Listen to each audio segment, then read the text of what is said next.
Noong nakaraang linggo ay tinalakay po natin ang paragraph 4 ng chapter 5 ng ating confession, ng 1689, London Baptist Confession of Faith. Ayun ay patungkol sa relation ng God's providence with sin. Tinalakay doon, binigyan din doon ni Deacon Sam na bagamat saklaw ng Diyos maging ang mga kasalanan ng mga anghel, maging nung unang pagkahulog ni Adan, pero binigyan din doon ng ating confession na ang Diyos ay hindi siya ang author ng sin, no? At ngayon naman ay ating tatalakayin sa paragraph 5 ng chapter 5, no? Ito naman ay may kinalaman doon sa dealings ng Diyos sa mga mananampalataya, doon sa mga elect, mga hinirang ng Diyos, no? Sinabi doon sa ating confession sa paragraph 5 na may mga pagkakataon na inahayaan ng Diyos ang kanyang mga anak na dumanas ng mga temptation, mga tukso or trials, at iwan sila sa kanilang sariling korupsyon o sa mga remaining sins. So, yun, ngunit ang mga pagkakataon na yon, ang sabi sa ating confession, yun ay pansamantala lamang. It is for a season only. At yun ay ayun ay para sa dakilang layunin, sa mabuting layunin ng Diyos at para sa kanyang kaluwalhatian. So ang ating pong binasang teksto ay napakagandang pagsa-summarize ng paragraph 5 from Romans chapter 8 verse 28. And we know that for those who love God, all things work together for good for those who are called according to His purpose. So ito pong talatang ito ay memory verse ng marami. Kasama po ako doon. At dati nung hindi pa ako nare-reformed ay favorite verse ko rin ito, bagamat mali ang aking pagkaunawa rito gaya ng ilang mga Christians sa ating generation. No? Mga common misunderstanding sa Romans chapter 8:28. Many Christians today understand it as everything will turn out the way I want. Iniisip nila na, may problema ako ngayon, okay lang yan. Everything will turn out for good for me, no? Dahil ang Diyos ay mabuti. Romans 8:28, yun ang pagkaintindi. Yun ang kanilang interpretation, pagkaunawa sa talatang ito. They read this, all things work together for good as a promise, no? As a promise of personal comfort, success, or favorable outcomes. They see good, no? Yung term doon, sinabi doon sa talatang yun na all things work together for good. They look at it as equivalent to health, wealth, success, and comfortable life. But Paul immediately clarifies it in the very next verse, in verse 29 ng Romans chapter 8. God is working all things together for good in order that we might be conformed to the image of His Son. So the ultimate aim is not our comfort, but our Christ-likeness. Not our ease, but our transformation. Others view these words as God only allows good things in my life. Parang sinasabi nila na ang kinuha na ni Kristo ang lahat ng paghihirap, kaya ang meron sa atin ay mabubuting bagay na lamang. No? Some think God actively prevents anything painful from happening to believers. In trials, loss, and suffering are signs something is wrong spiritually. No, ito yung mga common na teachings ng mga prosperity preachers, prosperity gospel. But this verse teaches that God ordains even dark times and suffering for the believer's sanctification and God's glory. So these distinctions become especially important when we encounter seasons of spiritual darkness, various trials and temptations, and the painful loss of assurance. In such moments, many assume that Romans 8:28 has somehow failed them. Kapag dumaan na sila ng mga pagsubok, problema, parang hindi totoo yung promise na ito no? Nagkakaroon na sila ng question sa sarili nila. Something is wrong. Siguro mahina lang ang faith ko. Or siguro pinaparusahan ako ng Diyos. No, yet God's word helps us see that even these trials and dark seasons are not exceptions to God's providence, but these are part of its deepest workings. No, bahagi ito ng kanyang outworking sa buhay ng lahat as a sovereign God. So God may for a season withdraw the sense of His presence, allow the exposure of hidden sin, and permit us to walk in the valley of death. Yet even here, nothing is wasted. Yung mga bagay na madidilim na probidensya ng ating buhay ay hindi nasasayang. No? Sa lahat ng mananampalataya, ayun ay hindi nasasayang. These experiences are ordered by God's sovereign wisdom for our good and His glory. So this truth is a firm foundation for such seasons in our Christian life. Ito yung nagbibigay sa atin ng assurance that even when we cannot understand God's ways, sa kanyang mga dark providences sa ating buhay, we can trust His purpose. And it is precisely in this framework that chapter 5, paragraph 5, yung ating topic ngayon, becomes so deeply comforting. Ito yung napakalaking comfort, napakalaking assurance sa ating mga mananampalataya kay Kristo. What we perceive as abandonment, desertion, may in fact be one of God's most gracious works in conforming us to Christ. So napakaganda ng pagkakalatag ng paragraph 5 ng chapter 5 ng ating confession. Hayaan niyo pong basahin ko sa inyo yung buong paragraph 5. The most wise, righteous, and glorious God doth oftentimes leave for a season His own children to manifold temptations and the corruptions of their own heart, to chastise them for their former sins, or to discover unto them the hidden strength of corruption and deceitfulness of their hearts, that they may be humbled, and to raise them to a more close and constant dependence for their support upon Himself, and to make them more watchful against all future occasions of sin, and for other just and holy ends, so that whatsoever befalls any of His elect is by His appointment for His glory and their good. So ang pinakapunto po ng paragraph 5 na ating binasa sa ating confession is all of God's providences work together for the good of His people. Even seasons of temptations and trials fall under God's good providence for His good purpose and glory. Yung lahat ng mga providensya ng Diyos sa ating buhay ng isang mananampalataya sa ilalim ni Kristo, mabuti man yan. At kahit yung mga temptation, mga trials, pagsubok sa buhay, ang lahat ng ito ay nagkakalakip-lakip na gumagawa para sa kabutihan ng kanyang hinirang. Maging yung panahon ng tayo ay natutukso, even yung pagkahulog natin minsan sa kasalanan, ang lahat ng saklaw ng mabuting providensya ng Diyos para sa kanyang mabuting layunin at kaluwalhatian.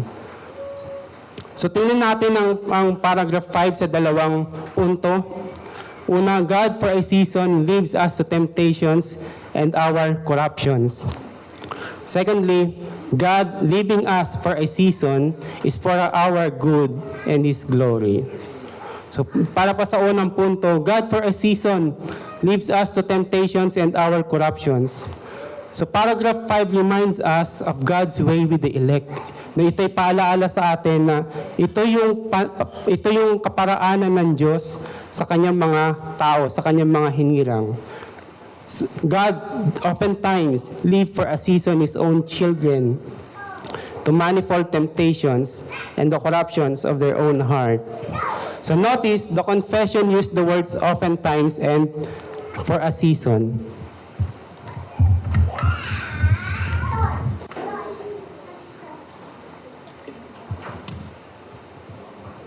So kung papansinin po natin, yung pagkakagamit ng mga gumawa o mga framers ng ating confession, yung paggamit nila ng words na oftentimes and for a season. Napakagandang observation po ito, mga kapatid, na ito ay nagpapakita na panahong gaya nito ay madalas na ginagamit na paraan ng Diyos. No? Oftentimes, ibig sabihin, ito ay madalas, no? Ito yung way ng Lord para po sa kabutihan ng kanyang mga anak, para dalhin tayo tungo sa kabanalan.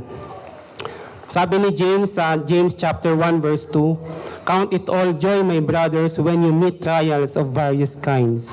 So sa sinabi niya ni Apostle James, it is implied sa buhay ng isang Kristiyano na siya ay daranas ng mga trials, ng mga pagsubok and tests sa kanyang paglakad sa kabanalan.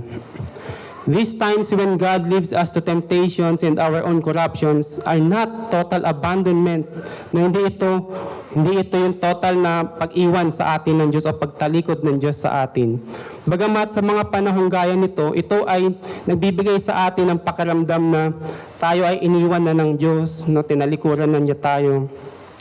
O kaya na nawawala na yung assurance ng ating kaligtasan. Sometimes we question our salvation, no, yung assurance natin, ligtas pa ba ako? No? Mahal pa ba ako ng Panginoon? So it is comforting to know that these times of seeming desertions from God are only temporary. No, yes, ito ay oftentimes, ito yung kaparaanan na ginagamit ng Panginoon sa atin. And another point, no, ito ay temporary lamang, hindi ito full abandonment. Hindi ito yung totally na pag-iwan ng Diyos at pagtalikod sa atin. This is for a moment, no, for a season. At pinahihintulutan ito mangyari ng Diyos para sa kanyang mabiyayang layunin sa atin. And also notice the confession used the word live. This word clarifies that God is not the author of sin, nor the tempter of His children, no, as paragraph 4 teaches.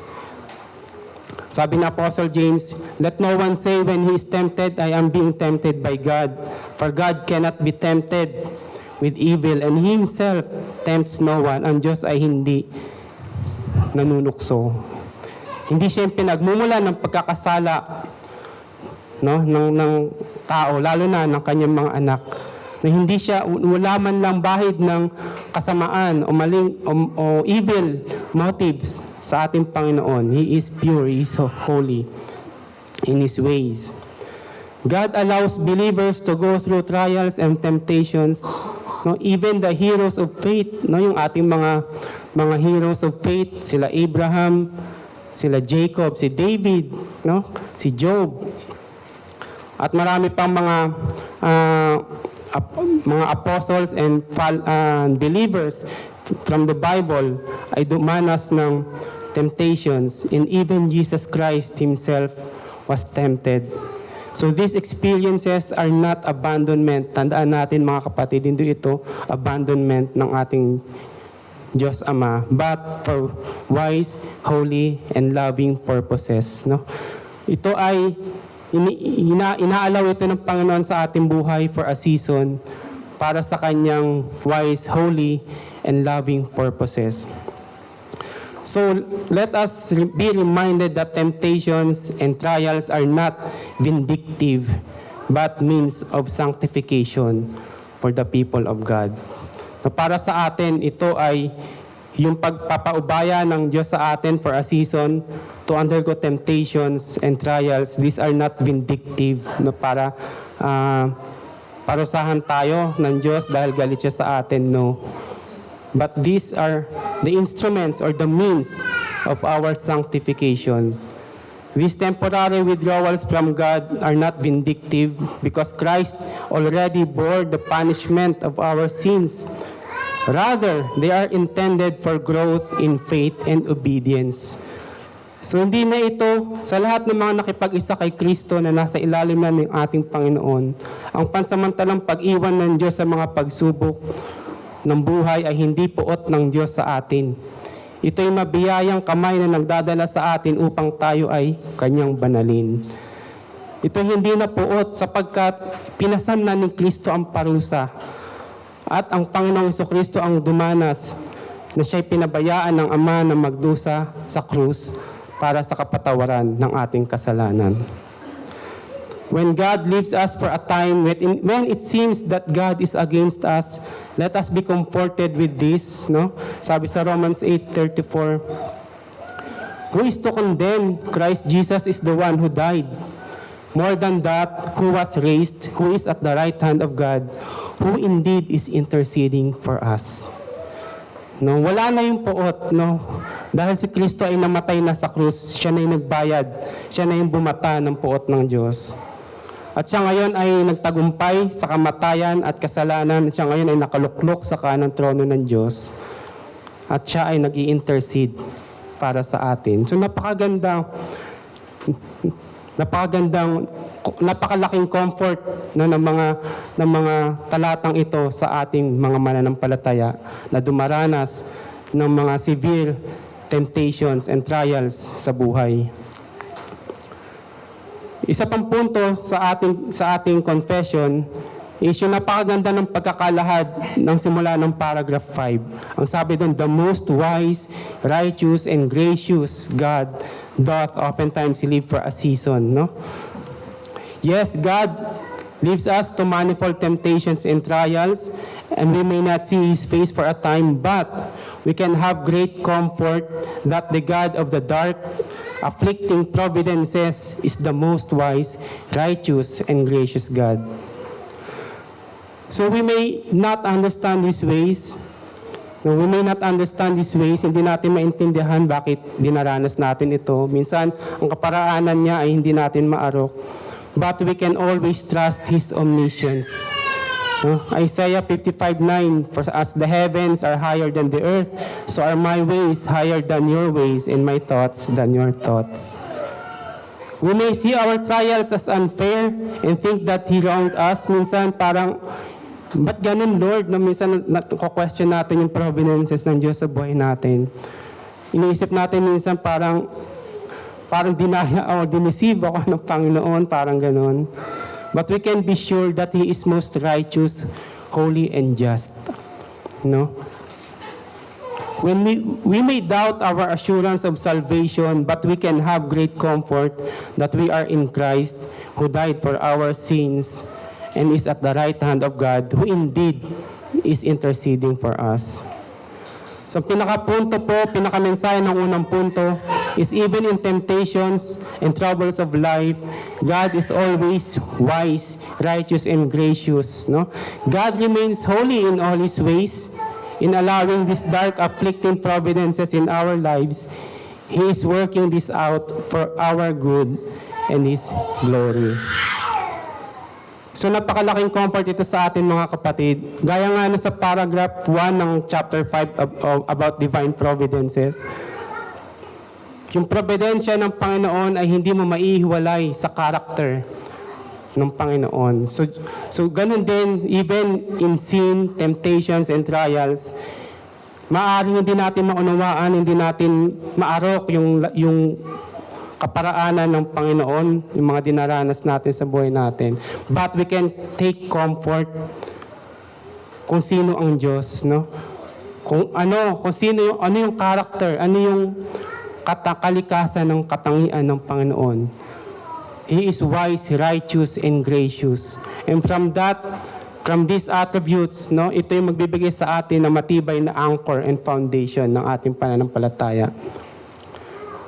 So, bilang sins to mortify sa unang punto na ito, una is yung accusing God and blaming God, no, kapag dumarating tayo sa ganitong mga providences na hindi natin maunawaan, no?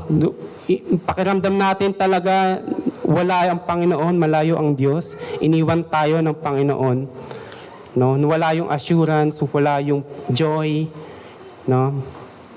We accuse God, bakit inalaw mo ito, Panginoon? We blame God, no? Iniisip natin na hindi tama yung kaparaanan ng Panginoon. And sometimes we fall to despair, no? Dahil doon sa madilim na sitwasyon na iyon, nauhulog tayo minsan sa despair, na parang hopelessness, yung wala ka ng pag-asa, thinking that God abandoned you, no? Iniwan ka na, tinalikuran ka na ng Diyos. And then from there, no, nagsisimula na doon yung withdrawing from God, no? Lumalayo ka sa Diyos, and you start to withdraw from the fellowship with your fellow brethren, no? Iiwasan mo na yung magsimba or hindi ka na magsisimba. Lalayo ka na sa mga kapatiran, sa mga fellowship. So these are the common, no? Ito yung mga common experiences natin. Dumarating tayo sa mga pagkakataon na parang ganito, no? Nanlulumot tayo, no? We fall to despair and we withdraw. So bilang gospel cure, let us be encouraged, mga kapatid. These providences, no, dark providences, are not abandonment. God's love has not changed. Hindi nagbabago yung pag-ibig ng Diyos, even sa ganitong mga providensya ng buhay. Seasons of darkness is not rejection. So God may hide His face, but He never removes His love. Napakaganda ng isang linya ng isang hymno, ng God moves in a mysterious way. Sabi doon, behind a frowning providence, He hides a smiling face. So sa likod ng mga providensiya na madilim sa ating buhay ay nakatago roon ang mukha ng ating mabiyayang Diyos Ama na nagmamahal sa atin. And so, let us draw closer to God through the means of grace. No? Instead na mag-withdraw tayo sa fellowship, sa church, no? All the more na kailangan natin na lumapit sa simbahan, sa iglesia, makinig ng mga mensahe ng pangangaral ng salita ng Diyos, makipag-fellowship, sumama sa panalangin, no? Sa corporate prayer, and communion with fellow believers. Even sa Lord's table, sa ordinances, magpartake tayo ng mga sacraments. Sapagkat ang mga ito ay kaparaanan ng Diyos ng biyaya, no, na ito yung magiging kaparaanan ng Diyos, all the more na dalhin niya tayo na malampasan natin yung mga pagkakataon na ganito. All the more na mararamdaman natin na hindi tayo iniwan ng Panginoon sa pamamagitan ng ating mga kapatid. And so, warning to unbelievers, if believers experience such temporal desertion from God, what awaits unbelievers is far worse. No? Kung ang mga anak nga ng Diyos, yung mga hinirang ng Diyos ay dumaranas ng ganoon, na minsan inaalaw ng Diyos na siya'y dumanas at dumaan ng mga pagsubok, ng mga trials, no? Ina-expose sila doon sa corruption ng sin. How much more doon sa mga wala sa Panginoon? Their suffering is eternal and without hope.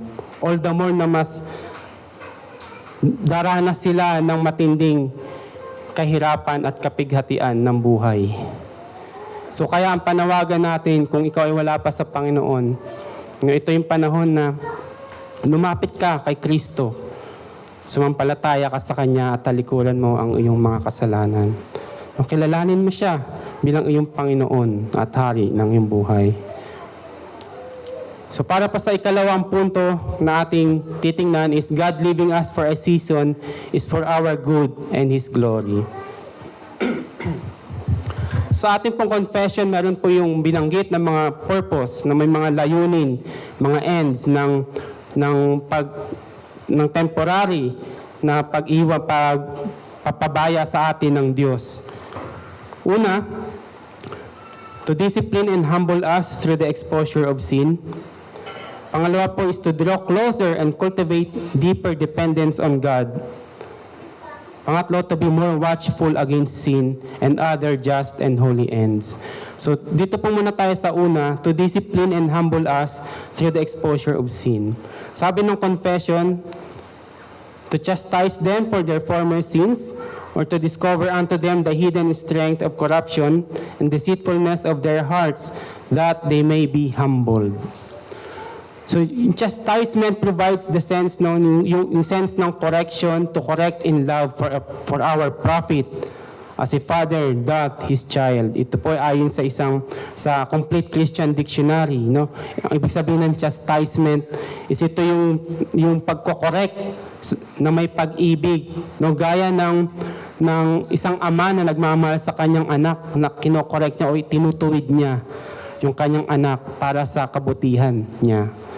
No? Para sa kabutihan ng kanyang anak. So, yung po yung chastisement. So, ito rin yung sinasabi sa Hebrews chapter 12 verse 6, "For the Lord disciplines the one He loves and chastises every son whom He receives." So, yung chastisement is a loving discipline ng ating Diyos Ama. No, hindi ito vindictive, it is corrective discipline sa atin. No?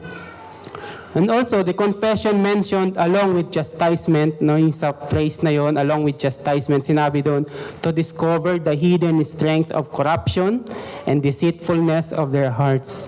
So yung hidden strength of corruption and deceitfulness of their hearts, ito yung mga remaining sins na alam natin, kahit tayo ay nakay Kristo na, still, no, meron pa rin diyang naiwan at natitirang mga remaining sins sa buhay natin. So ito ay hidden, no? Maaring alam natin, alam natin na struggle ito, or maaring hindi natin alam, hindi tayo aware dito.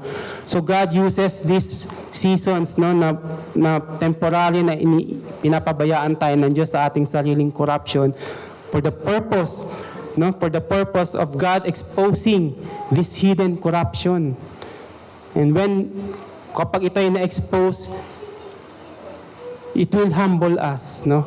Ito ang magbababa sa atin, paanan, sa harapan ng Diyos. Ito yung magpapatiklop ng ating mga tuhod sa harapan ng Panginoon. So these remaining sins are often hidden or subtle that we don't easily see in times of comfort, no? Kapag okay ang lahat, parang maganda, no? Maayos ang lahat, parang walang problema, no? Comfortable ang buhay. Itong mga hidden corruptions na ito, hindi mo ito mapapansin. Kaya ang Diyos ay gumagamit ng mga temporal na hahayaan kanya, i-allow kanya na dumaan sa mga trials and temptations. At iwan kanya, no? Iwan kanya sa inyong sariling corruption, sa inyong hidden corruption to expose these sins. So, isang magandang example sa Biblia ay si King Hezekiah. Dito makikita natin yung sinasabi ng confession patungkol dito. Sa Hezekiah sa 2 Chronicles chapter 32 verse 24 hanggang 26. In those days, Hezekiah became sick and was at the point of death. And he prayed to the Lord, and He answered him and gave him a sign. Verse 25, but Hezekiah did not make return according to the benefit done to him, for his heart was proud. Therefore wrath came upon him in Judah and Jerusalem. 26, but Hezekiah humbled for the pride of his heart, both he and the inhabitants of Jerusalem, so that the wrath of the Lord did not come upon them in the days of Hezekiah. And let us jump to verse 31 ng chapter 32. And so in the matter of the envoys of the princes of Babylon who had been sent to him to inquire about the sign that had been done in the land, God left him to himself, in order to test him and to know all that was in his heart. Naulitin ko yung last na binanggit sa verse, God left him to himself in order to test him and to know all that was in his heart. Nung gaya ng nakita natin sa verse 25 ng ating binasa, dahil sa nakaraan niyang kasalanan ng pride, no, yung pagmamataas niya sa harapan ng Diyos, although nagpakumbaba siya doon, pinatawad siya ng Panginoon. And again, sa verse 31 dito, no, pansamantalang iniwan ng Diyos si Hezekiah upang siya'y subukin at maihayag sa kanya ang pagiging mapagmataas ng kanyang puso. Ito yung verse 31. God left him to himself in order to test him and to know all that was in his heart. No, i-reveal ng Diyos. No? Itong lingering pride na sa heart ni Hezekiah, na still nandun pa rin, no? Na hindi pa rin siya naging watchful, na hindi na-mortify sa puso ni Hezekiah still. No? And then in verse 31, in-expose yun muli ng Panginoon. No? Through leaving him temporarily to himself. This is a clear example of what our confession teaches, that God for a time leaves his elect for a season to undergo trial and temptation in order to reveal the hidden sins and corruption of the heart. And by exposing our corruption and sin, he humbles us. No? And by humbling us, this leads to the next purpose. No?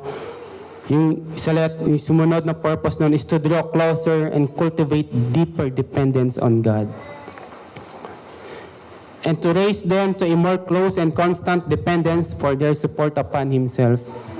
By leaving us for a time, God removes all false supports so that we cling to him alone.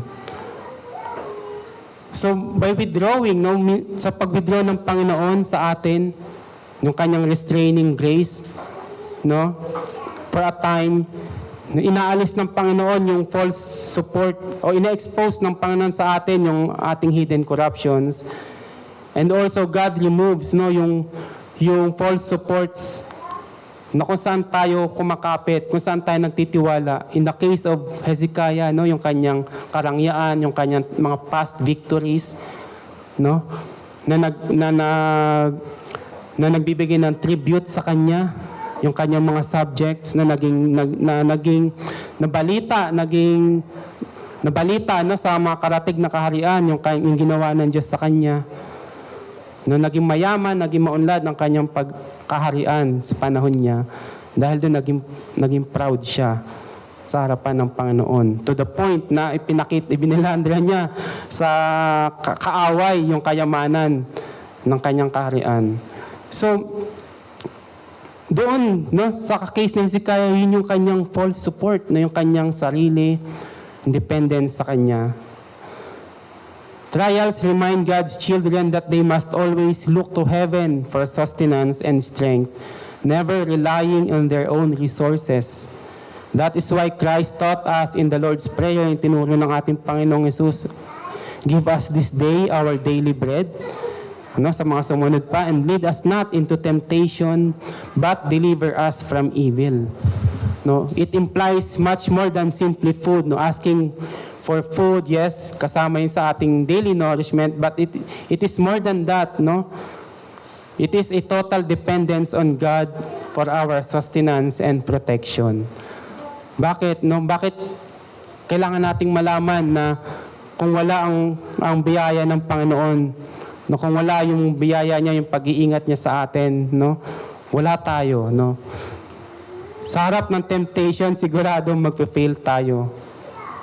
Sigurado mahuhulog tayo. Ito another example, no. Kagaya ni Peter, si Apostle Peter, from Luke chapter 22 verse 31. Sabi rito, "Simon, Simon, behold, Satan demanded to have you that he might sift you like wheat.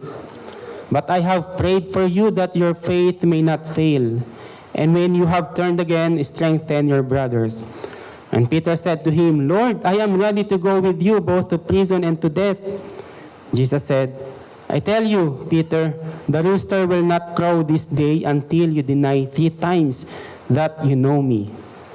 So ito yung isa pang example where God allows His elect to be tested. Peter is very confident. He is self-confident in himself. Yung sobrang self-confidence niya. Marahil dahil isa siya sa mga pinakamalapit kay Jesus, isa siya sa inner circle ng mga disciple ni Jesus. At in fact, sa mga naunang talata ng Luke chapter 22, yung mga alagad, mababasa natin doon na ang mga alagad ng Panginoon ay nagtatalo-talo kung sino ba yung pinakadakila, who is the greatest among them, no? Kung sino yung pinakadakila, no, na magiging sa kaharian ng ating Panginoon. And so his faith was tested by Satan. At siya ay very confident si Peter. Sabi niya, Lord, I am ready to go with you both to prison and to death. No, nakahanda akong samahan ka, makulong, no? Mabilanggo, hanggang sa, kahit sa kamatayan, no? Inasabi ni Peter confidently. But the Lord knows his heart, and God allowed him to be tested to reveal the pride in his heart. 3 times Peter denied Christ. 3 times he failed.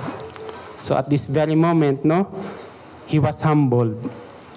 Ngunit napakaganda, ang maganda sa pangyayaring iyon kay Apostle Peter ay ang mabiyayang providensya ng Diyos sa madilim na sandali ng buhay niya.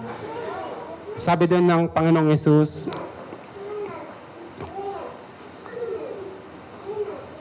I have prayed for you that your faith may not fail.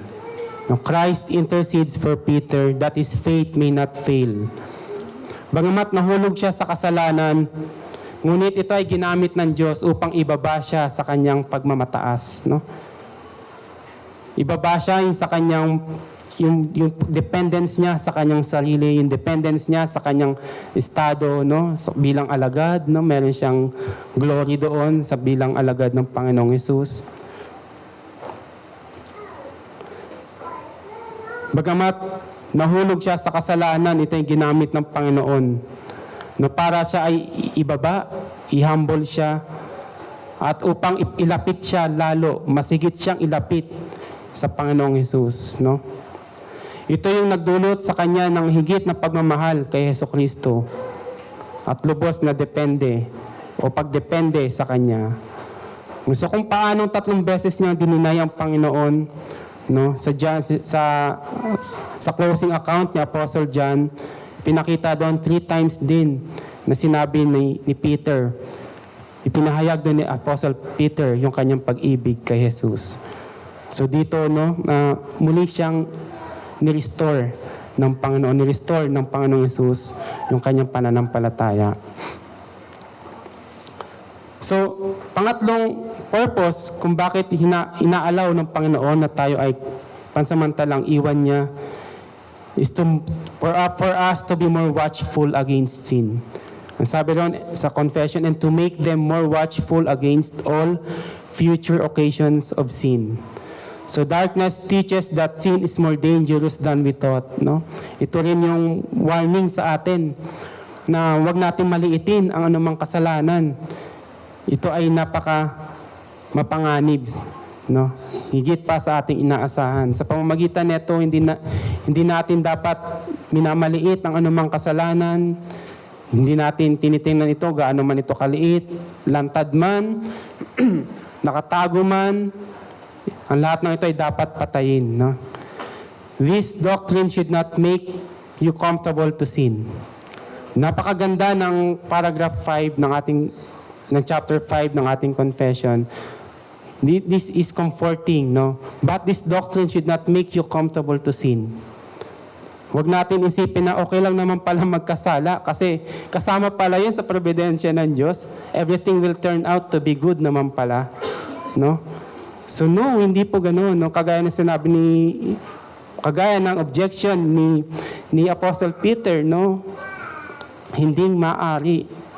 So this doctrine gives comfort to those genuine believers who are battling sin and afflictions.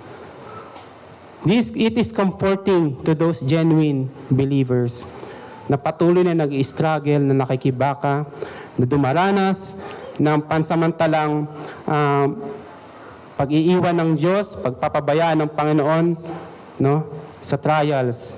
Pero ang lahat ng iyon ay para sa kabutihan niya. And lastly, sinabi na sa ating confession is yung last na purpose is other just and holy ends. So hindi niya parang open-ended na marami pang purpose ang Panginoon bakit niya inaalaw yon. And hayaan yung i-share ko sa inyo yung isang insight from Thomas Goodwin sa kanyang libro na A Child of Light, Walking in Darkness.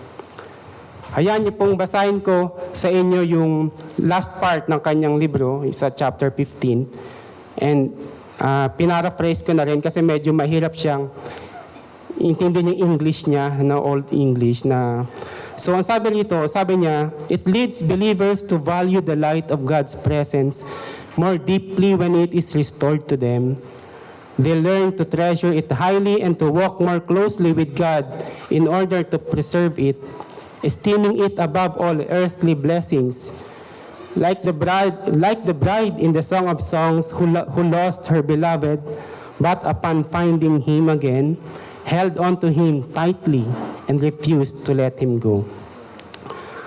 So, itong holy ends na ito is, itong sinasabi nito ni Thomas Goodwin is, sometimes inaalaw ng Panginoon yun na dumanas tayo ng mga, na hindi natin maranasan yung kanyang presensya, yung kanyang kamay, no, yung kanyang mukha ay tila malayo or against sa atin. But, ginagawa ito ng Panginoon for the purpose of to prepare us, to prepare His people for greater joy. So these moments of darkness when God hid His face, this loosens our grips to earthly goods and comfort and deepen our longing for future glory.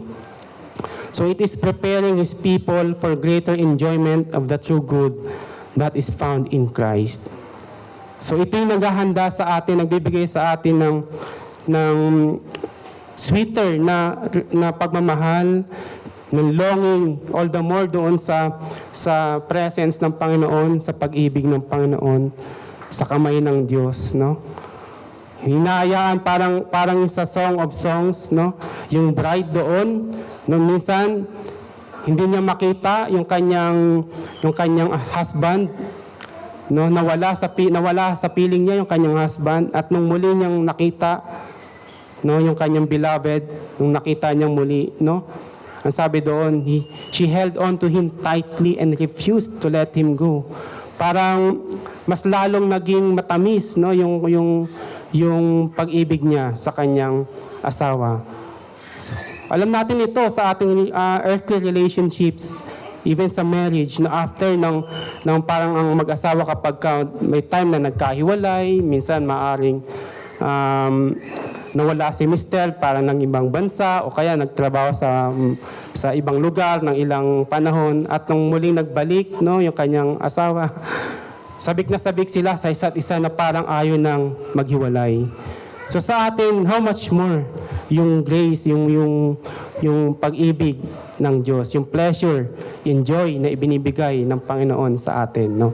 Na kapag winidhold niya yon for a moment upang padaanin tayo sa mga trials and temptations ng buhay natin. And then after that, no, ng moment na yon, muli kanyang i-restore. Kagaya nung experience ni Apostle Peter, mas naging matamis, mas naging malalim yung kanyang pag-ibig kay Kristo, mas lalo siyang nag-cling, no? Naging dependent sa ating Panginoon. So it is also true sa atin, mga kapatid, sa ating buhay. So pinaka-punto pinaka-message sa point na ito is everything that happened in the lives of God's elect, even in darkness and afflictions, all this happened by His sovereign decree and ultimately serves His glory and the good of His people. So God oftentimes leaves us to various tests, trials, and our own corruptions to strip away sin, to deepen our dependence on God, to produce holiness, and ultimately to conform us to Christ. All of these holy ends lead to our ultimate good, to be conformed to the image of Christ, who is our greatest good. So, bilang mga sa ating sins to mortify, ating patayin yung pride sa ating mga self-righteousness, yung pagmamataas natin sa harapan ng Diyos, no? Even yung spiritual complacency, self-dependence, no? Minsan ang mga kasalanan na ito na hidden, na parang subtle, no, na hindi natin namamalayan, nagdidepende na pala ako sa sarili ko, nagdidepende na pala ako sa galing ko, sa kung anong meron ako, kung ano yung na-achieve ko, no? These are secret sins. Sa pamagitan ng mga probidensyang ito ng Diyos, inilalantad niya ito.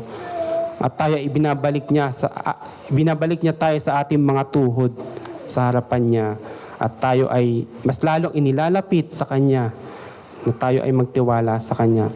At tayo mas lalo nagiging watchful, nagiging mas maingat sa mga susunod na encounter with sin. Another is yung prayerlessness, sins that relate to misplaced trust and independence. Yung pagiging, yung prayerlessness, it shows yung ating pagiging self-dependent na parang di na natin kailangan ng Panginoon kasi hindi na tayo nananalangin. So ito rin yung isa sa naging kasalanan, no?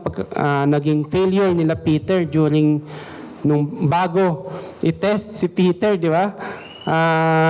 Sabi ng Panginoong Yesus sa Garden of Gethsemane, di ba? Hindi ba kayo makapanalangin man lang, no? Ilang beses yon sila pinaalalahanan ni Kristo pero hindi sila nag-pray, natulog sila. At nung dumating yung testing, nag-fail siya. Pero salamat sa Panginoon, siya ay patuloy na nag-i-intercede sa atin. So, sa atin, all the more na tayo ay mag-pray sa Panginoon, sapagkat alam natin na meron tayong intercessor sa trono ng Diyos.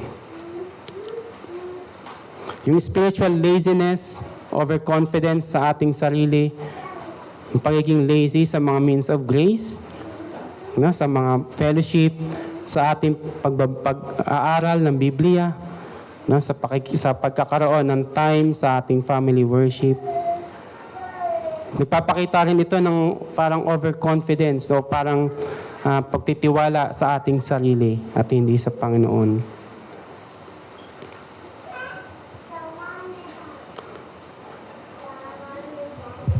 So, ang lahat ng ito mga kapatid ay para po sa pangwakas. Ang mga probidensyang ito mga kapatid ay hindi labas. Ang mga dark providences na ito ay hindi labas no, sa soberanong paghahari ng ating Panginoon. No, kung ikaw ay wala pa sa Panginoon, alalahanin mo yung warning natin kanina na kung ang mga hinirang ng Diyos ay dumaranas ng ganito, ng madidilim na panahon ng buhay nila, how much more kung ikaw ay mananatili sa iyong kasalanan. No, all the more na kailangan mong lumapit at sumuko kay Kristo at magkamit ng kapatawaran sa Kanya.